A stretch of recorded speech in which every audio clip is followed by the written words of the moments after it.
Assalamu alaikum dear students, welcome back to another lecture of structural analysis. In this lecture we will solve an example based on moment area theorem. This example I have chosen from structural analysis RC Hebler book. Okay, so example number 8.11, determine the deflection at point C of the beam shown in the figure. Use elasticity as 200 gigapascal and moment of inertia 250 10 to the power 6 mm power 4.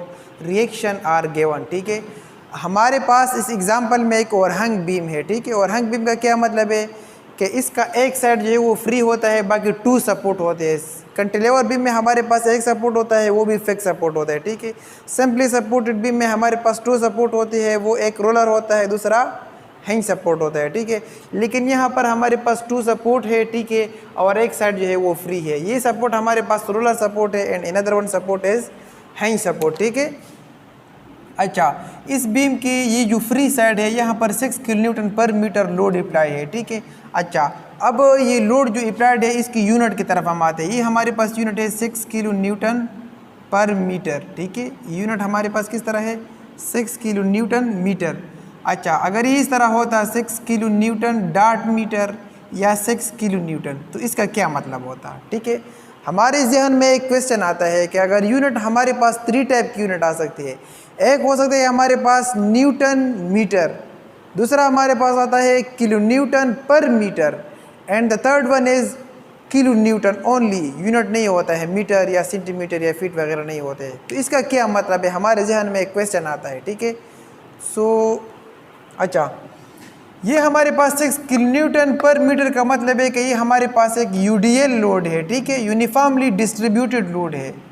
अच्छा, ये हमारे पास 6 kilo Newton metre का मतलब है कि ये हमारे पास एक मूवमेंट जो है वो यहाँ पर अप्लाइड है. 6 किलो न्यूटन का मतलब है कि ये हमारे पास एक पॉइंट लोड है. ठीक है, अच्छा, इसको हम शेप किस तरह है इसका, पॉइंट लोड को हम इस तरह रिप्रेजेंट करते हैं. ठीक है, मूवमेंट को हम इस तरह रिप्रेजेंट करते हैं.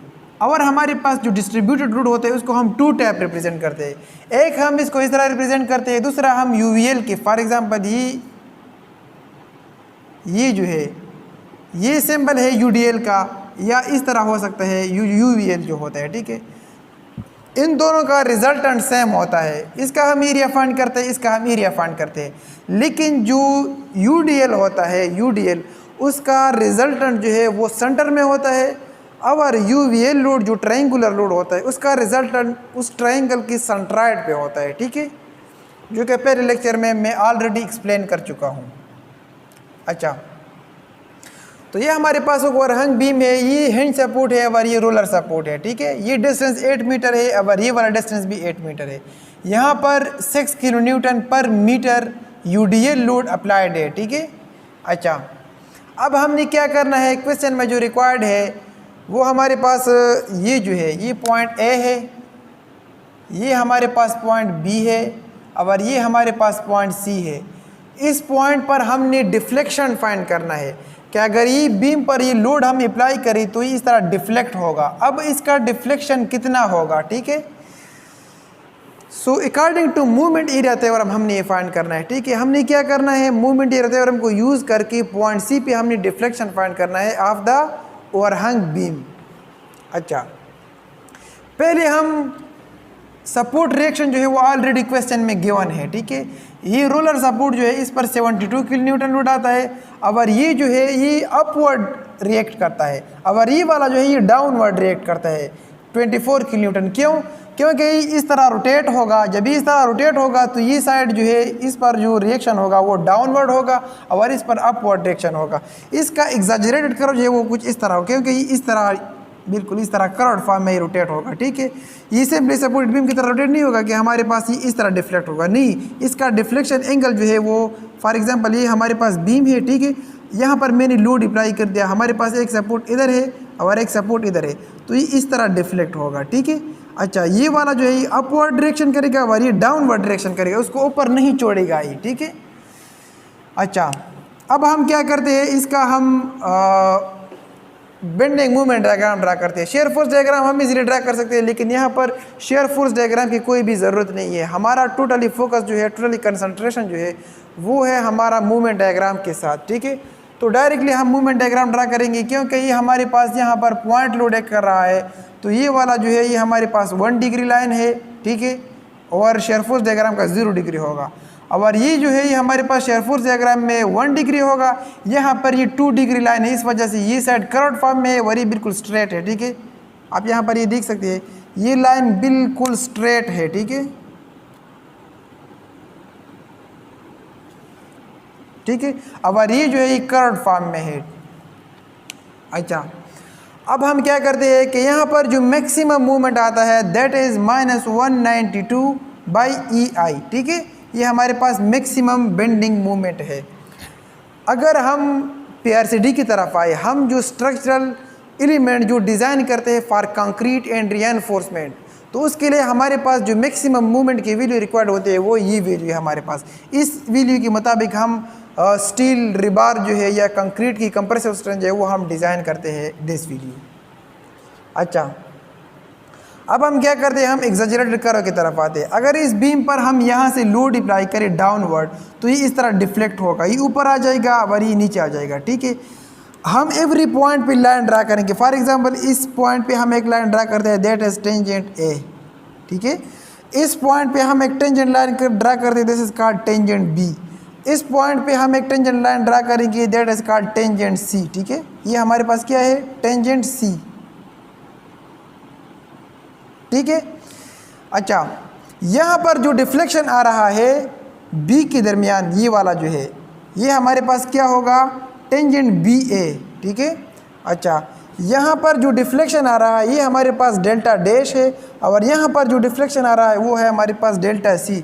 क्योंकि हमने कौन सा पॉइंट फाइंड करना है, हमने ये वाला फाइंड करना है, डेल्टा C हमने फाइंड करना है, ठीक है। अच्छा, डायग्राम के मुताबिक हम डेल्टा C किस तरह फाइंड करेंगे, ठीक है। अगर हम इस एग्जैजरेटेड कर्व को देख लिए और इसको हम कंसेप्चुअली इसको हम एनालाइज करें, तो हमें पता चल जाएगा कि हम ये किस तरह फाइंड करेंगे, ठीक है। अच्छा, इसके लिए जो सबसे आसान तरीका है वो ये है कि हम ये टेंजेंट CA फाइंड करेंगे, ये टोटल डिफ्लेक्शन होगा, ठीक है। इससे हम क्या करेंगे, डेल्टा डैश माइनस करेंगे, तो हमारे पास डेल्टा C जो है वो आ जाएगा, ठीक है। समझ आ गई। हम क्या करेंगे, हम ये टोटल डिफ्लेक्शन फाइंड करेंगे, उससे हम ये वाला माइनस करेंगे, तो हमारे पास डेल्टा C जो है वो आ जाएगा, ठीक है। अच्छा, अब हम ये किस तरह फाइंड करेंगे और ये किस तरह फाइंड करेंगे, ये तो हम सिंपल फाइंड कर सकते हैं कि हम टोटल ट्रायंगल का एरिया फाइंड करके, ठीक है, और उसके साथ सेंट्रॉइड भी मल्टीप्लाई करके, तो हमारे पास ये वाला आ जाएगा। लेकिन प्रॉब्लम इसमें है कि हम डेल्टा डैश किस तरह फाइंड करेंगे। तो इसको फाइंड करने के लिए हम सिंपल ही तरीका यूज़ करेंगे कि हम सिमिलर ट्रायंगल की मदद से हम ये फाइंड कर सकते हैं। सिमिलर ट्रायंगल के तरीके से हम किस तरह फाइंड करेंगे कि ये perpendicular divide by this base and this perpendicular divide by this base, ठीक है। अच्छा, तो हम आते हैं नेक्स्ट। तो delta dash is equal to tangent CA minus delta dash, ये मैंने ऑलरेडी एक्सप्लेन किया, ठीक है। अब डेल्टा डैश किस तरह फाइंड करेंगे, delta dash divide by total distance which is 16, ठीक है। हमारे पास ये वाला डिस्टेंस जो है ये हमारे पास 8 मीटर है इस पॉइंट तक, और यहाँ से लेकर वो भी 8 मीटर है, ठीक है। अच्छा, delta dash divide by 16 is equal to tangent BA divide by 8, ठीक है। अच्छा, हम क्या करेंगे, बाई क्रॉस मल्टीप्लिकेशन ये 16 यहाँ आ जाएगा। Delta dash is equal to tangent BA 16 divide by 8 which is equal to 2T tangent BA, ठीक है। 2 इक्वल टू 2 ज़र 16, ठीक है। हमारे पास डेल्टा डैश आ जाएगा 2 इंटू टेंजेंट BA, ठीक है। अच्छा, तो यहाँ पर डेल्टा डैश की बजाय हम क्या करेंगे, 2 टेंजेंट BA पुट करेंगे और टेंजेंट CA आपने लिखी। ये हो गया हमारे पास इक्वेशन नंबर 1, ठीक है। अब हम क्या करेंगे, टेंजेंट CA फाइंड करेंगे और टेंजेंट BA फाइंड करेंगे। ये दोनों हम इक्वेशन नंबर 1 में पुट करेंगे, तो हमारे पास आंसर आ जाएगा डेल्टा C का। टेंजेंट CA हम किस तरह फाइंड करेंगे, टेंजेंट CA हम इस तरह फाइंड कर सकते हैं कि हमारे पास ये टोटल जो डायग्राम है इसका हम एरिया फाइंड करेंगे, ठीक है।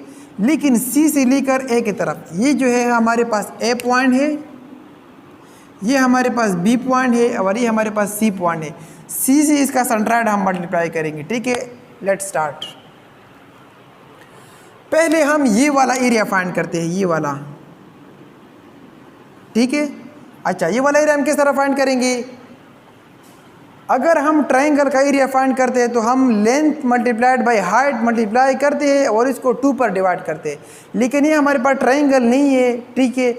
इसकी एक साइड जो है वो सेमी सर्कल है, ठीक है, कर्व्ड फॉर्म में है, तो वो हम 1/3 से मल्टीप्लाई करते हैं। 192 8 मीटर बेस है, डिवाइड बाई 3 हम करते हैं।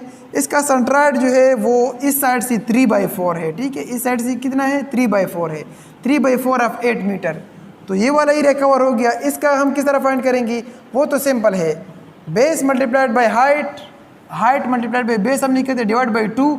और हमने चूंकि सेंट्रॉइड यहाँ से फाइंड करना है तो 8 मीटर प्लस इसका centroid, so 8 metre plus 1/3 of 8, ठीक है, 1/3 of 8 plus 8 metre and then 1/2 of 8 into 192, ठीक है। अच्छा, तो हमारा आंसर जो है वो मेरे ख्याल में नेगेटिव में आता है, क्योंकि ये दोनों से नेगेटिव आता है, ठीक है। तो 11,264 किलोन्यूटन क्यूबिक मीटर। जैसे कि पहले लेक्चर में मैंने एक्सप्लेन किया कि हमारे पास जो आंसर आ रहा है that has come on cubic metre. क्यों आता है? क्योंकि हम 3 यूनिट हम आपस में मल्टीप्लाई करते हैं। एक हम ट्रायंगल का एरिया फाइंड करते हैं, उस एरिया के साथ साथ हम क्या करते हैं, इसका सेंट्रॉइड मल्टीप्लाई करते हैं, ठीक है। अच्छा, दूसरा हम फाइंड करते हैं टेंजेंट BA, ठीक है, BA हम आसानी से फाइंड कर सकते हैं। इसका area along with centroid from point B, इसका हम एरिया फाइंड करते हैं 192 इंटू 8 मीटर डिवाइड बाई 2, इसका एरिया हो गया। एंड देन फ्रॉम B, ठीक है, B पॉइंट से हम इसका सेंट्रॉइड, तो ये सेंट्रॉइड यहाँ तक आ जाएगा 1/3 ऑफ 8 मीटर, ठीक है।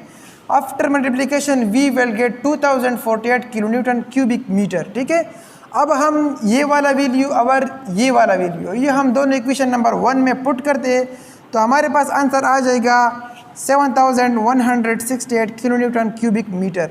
अब हम EI की वैल्यू जो है वो यहाँ पर हम पुट करते हैं, जो कि हमारे पास है 200 गीगापास्कल एंड 250 किलोन्यूटन, ठीक है।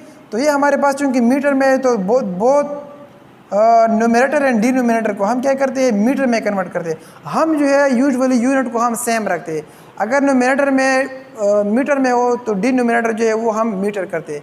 अगर वो मिलीमीटर में हो तो ये नीचे वाला जो है हम फिर मिलीमीटर में कन्वर्ट करते हैं। तो ये दोनों हमने इस सिचुएशन में मीटर में कन्वर्ट करते तो आंसर जो है वो हमारे पास मीटर में आ जाता है।